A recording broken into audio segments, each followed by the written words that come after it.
সার্কিটত মানে যেতিয়া লাইট এটা দিয়া হৈছে মানে, তো লাইট মানে আপনার এলইডিও হ'ব পাৰে আৰু লেজাৰো হ'ব পাৰে। তো অলপ দূৰত আছে লাইটটো, সেই লাইটটো যেতিয়া সেন্সাৰত সোমাব তেতিয়া সাৰ্কিটটো বন্ধ থাকিব মানে। যে মুহূৰ্তত কোনোবা এজন মানুহ কিবা কাৰণত লাইটটো কাট হ'ল তেতিয়া মানে সাৰ্কিটটো অন হ'ব। তো মানে যেতিয়ালৈকে সেই মানুহজন টানেলৰ ভিতৰত থাকিব সিমানলৈকে আপোনাৰ এই স্প্ৰেটো হৈ থাকিব মানে, যেতিয়া ওলাই যাব বন্ধ হৈ যাব। তাৰমানে নৰ্মেলি কি হয়, ধৰক মোৰ কোভিড আছে, মই আহি ধৰক ইয়াতে কিবা এটা ছুইচ অন কৰিলোঁ, তো মোৰ হাতত যিটো বস্তু আছিল সেইটো লাগি গ'ল না। নেক্সট যোন মানুহ আহিব এই ছুইচৰ পৰা আকৌ পিয়ৰ হ'ব। তো অট'মেটিক কৰিলে কি হয় যে একো নোচোৱাকৈ চিধি তো গুচি যাব পাৰে, ওলাই যাব পাৰে, চেনিটাইজেশ্যনো হৈ যাব। ধৰক কিবা কাৰণত যদি কাৰেণ্টৰ প্ৰব্লেম হয় কিবা হয় তেতিয়া আমি এটা মেনুৱেল ভাৰ্চন ৰাখিছোঁ, কিন্তু আমি তেতিয়া কি কৰিম, এতিয়া আমি কিছুমান কাগজ ৰাখিম ওৱান টাইম ইউজ, সেই কাগজ লৈ এইটো অন কৰিব, তাৰপিছত কাগজটো সেইফালে ওলাই কাগজটো পেলাই দিব যাতে তেওঁৰ স্পৰ্শটো ইয়াতে নাথাকে। তো আমি সেনেকুৱা ভাবিছোঁ মানে এই মুহূৰ্তত। আৰু বস্তুটো বহুত লাইট ৱেইট হয়, আপুনি ইচ্ছা কৰিলে বেলেগ জেগাতে লৈ যাব পাৰে। মোবাইল হয়,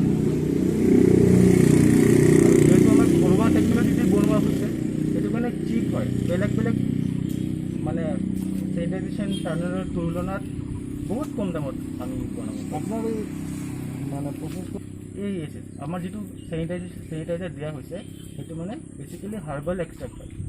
হাৰ্বেল এক্সট্ৰেক্ট মানে যিসকল শাক পাচলিৰ কিংবা হাৰ্বৰ এণ্টিভাইৰেল ইফেক্ট আছে, ধৰক নিমৰ আছে, কাৰি পাত্তাৰ আছে, আমাৰ বেলৰ পাত আৰু বাকলাটোৰ আছে, তাৰপিছত আপোনাৰ সেই মাছুন্দৰীৰ আছে, তাৰপিছত আপোনাৰ সেই গিলয়ৰ আছে। তো সেইবিলাকক আমি কি কৰোঁ 1 কিলো লৈ আমি গৰম পানীত বইল কৰি দিওঁ, বইল কৰাৰ ঠাণ্ডা কৰি -80 আমি এটা লিকুইড বনাওঁ। তেতিয়া কি হয় 1 কিলো আহি সৰু এটা 100 ml ভাইলত সোমাই যায়। সেই 100 ml ভাইলটো আমি তেওঁলোকক কৈ থৈছোঁ আমাৰ চিকিউৰিটি মানুহবিলাকক যে 200 লিটাৰ পানীত 100 ml দি দিলে হৈ যায়। আৰু এইবিলাকৰ অলৰেডি ৰেফাৰেঞ্চ আছে, বেলেগ চাইণ্টিষ্টসকলে অলৰেডি কাম কৰি পেপাৰ ওলাই থৈছে, আমি জাষ্ট খালি ইমপ্লিমেণ্ট কৰিছোঁ মানে, তাৰমানে ইটছ অলৰেডি প্ৰুভ।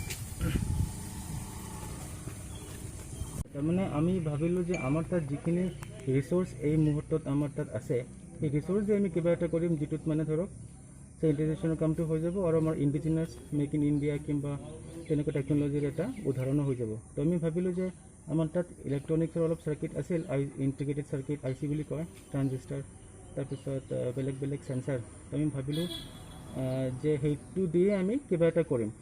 তো যেতিয়া আমি তেনেকুৱা এটা আইডিয়া আমি মাথাত সোমাল যে যদি আমি লাইটটো ব্লক কৰি দিওঁ তো সহজত মানে তাত চাৰ্কিট হৈ যাব, যিটো দি ধৰক কোনোবা সোমালে যেতিয়া চেন্সাৰ আৰু লাইটৰ মাজত এটা ব্লকেজ আহি যাব তো চাৰ্কিটটো অন হ'ব। তেতিয়া আমি মানে ট্ৰায়েল এণ্ড ইৰ'ৰ আমি ষ্টাৰ্ট কৰিলোঁ, আৰু 2-3 দিনত ধৰক ট্ৰায়েল এণ্ড ইৰ'ৰৰ পিছত আমি মোটামুটি আমি চাৰ্কিটটো আমি কৰি পেলালোঁ। তাৰপিছত আপোনাৰ এইটো আছিল যে গোটেই ষ্ট্ৰাকচাৰটো কেনেকৈ বনোৱা হ'ব। যদি আমি ষ্টিল ইউজ কৰিলোঁ হয়, লোহা ইউজ কৰিলোঁ হয় তো বহুত টকা পইচা গ'ল হয়। তো আমি PVC পাইপ, যিটো লাইট ৱেইট আৰু ফ্লেক্স ব্যৱহাৰ কৰি সেই বাকী ষ্ট্ৰাকচাৰটো আমি বনালোঁ। থাৰ্ড চেলেঞ্জটো আছিল যে আমি কি কেমিকেল ইউজ কৰিম যিটো ছেফ হ'ব বাচ্চাবিলাকৰ কাৰণে কিংবা মানে অসুস্থ মানুহৰ কাৰণে, আৰু যিটো চকুতো পৰিলে ইমান বেয়া নহয়, মুখতো পৰিলে বেয়া নহয়। তো আমি ভাবিলোঁ যে কিছুমান শাক পাচলি আমাৰ মাজত যিখিনি আমি সদায় ব্যৱহাৰ কৰোঁ তাৰে কিছুমানত এণ্টিভাইৰেল প্ৰপাৰ্টি আছে।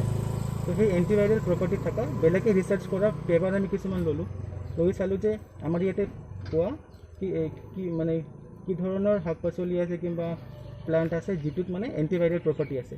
তো আমি দেখিলোঁ নিমত আছে, কাৰি পাত্তাত আছে, তাৰপিছত গিলয়ত আছে, বেলৰ বাকলা কিংবা লিফত আছে, মাছুন্দৰী আছে। তো সেইকেইটাক লৈ আমি কি কৰিলোঁ, পাত কিংবা বাকলা লৈ আমি বইল কৰিলোঁ। বইল কৰাৰ পিছত যিটো লিকুইড জমা হ'ল সেই লিকুইডটোকে আমি ধৰক ঠাণ্ডা কৰি -80 আমি লাইফিলাইজ কৰোঁ। লাইফিলাইজৰ পিছত যিটো 1 কিলোৰ পৰা যিখিনি ওলায় সেইখিনি মানে আমি 200 সেইটো দিয়ে আমাৰ চেনিটাইজেশ্যনটো হয়। তো ভেৰি চিপ টেকন'লজি কিন্তু ভেৰি ইফেক্টিভ মানে। কি হয় এইটো বস্তু কি বস্তু এইটো?